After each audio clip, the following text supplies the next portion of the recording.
In this video I'm going to show you how to make a chessboard. It's a pretty basic object, but there's a few things that we need to make sure we do to ensure that it works out correctly. So I'm going to show you those things. Now we are going to use the cube, so select the cube.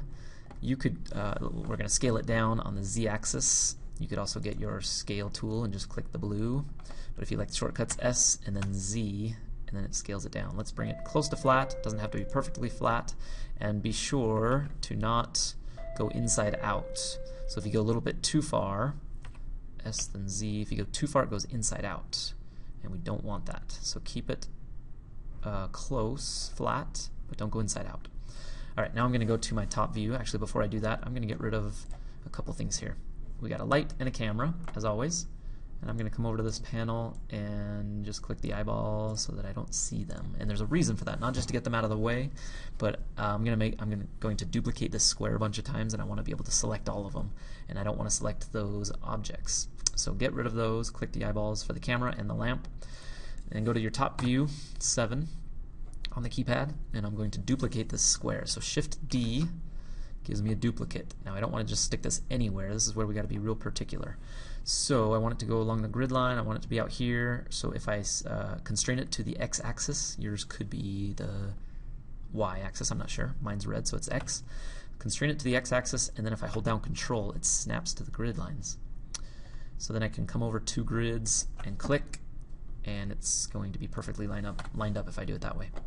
Now I'm going to do A twice, hit A twice to select all of those, and again make sure that your lamp and your camera are turned off, the view turned off, so that you don't select those and duplicate those. But now I'm going to do a Shift D and duplicate those 2 squares. And I'm going to constrain it on the x-axis and hold down Control, it'll snap to grid. I'm going to bring it over here on the left side and click. A twice to select all, Shift D to duplicate. Now I'm going to constrain it on the x-axis again, hold down Control, and I'm going to set it right here temporarily. Then I'm going to hit G on the keyboard to free move it. I'm going to constrain it on the y-axis now, and hold down Control, snap to grid. I'm going to bring it down 1 level, because that's all. I only need 4 across. Now I'm going to do A twice to select all of that, and as you're duplicating more, you may as well use all of them to duplicate so you don't have to duplicate so many times. So Shift D, constrain it on the y-axis, hold down Control, click it, there's half my board, select it all, duplicate 1 more time, and constrain it on the y-axis, hold down Control, and stick it up there. There's all the squares that I need for the inside part of the board. Now I'm going to join all of those. So if I select all of them and do a Control J or click this button right here, it joins them all as one object. And that way when I put a material or a color on it, it will be a lot easier.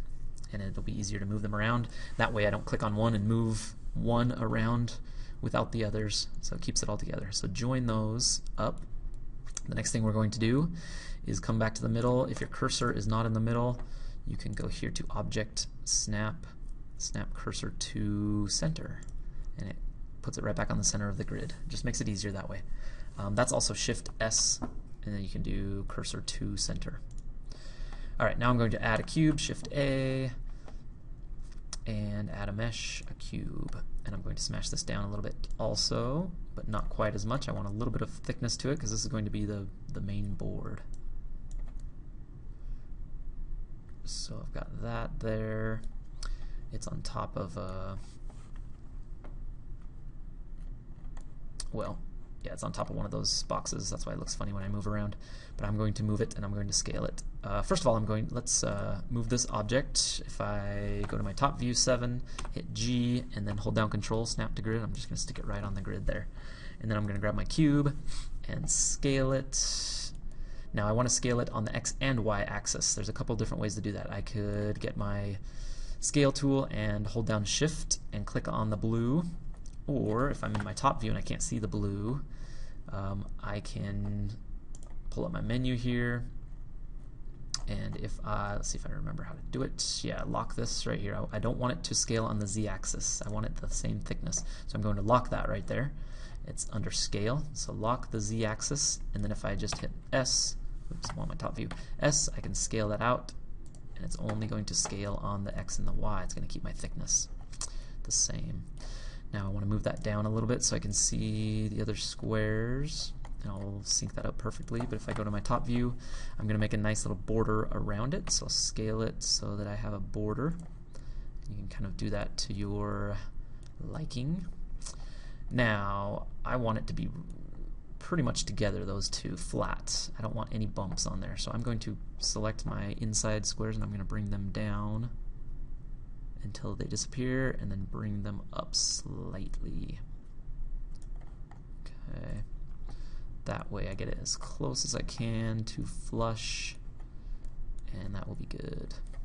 Okay. Might be able to get that down a little tiny bit more. Okay, and there's my chessboard right there. I can add materials to it. I can add a color to the inside by going to the Materials tab. I want to do it in Cycles Render. You don't have to do this one in Cycles. You could do it in Blender Render, but we're used to Cycles now, and it works better for different things, so may as well. Use nodes if it's not selected, and I can change the color here to maybe a light tan color. And if I go to my material view, I can see that. And then my other ones, I can do a darker one, or I could map a picture of some wood and make it look like a wood chessboard. But for now, I can just add maybe a dark brown color, and I can see the difference really well. And that's the chessboard right there. As long as you snap to grid and keep them lined up, and then make all your inside squares one object, then you have a nice chessboard to work with.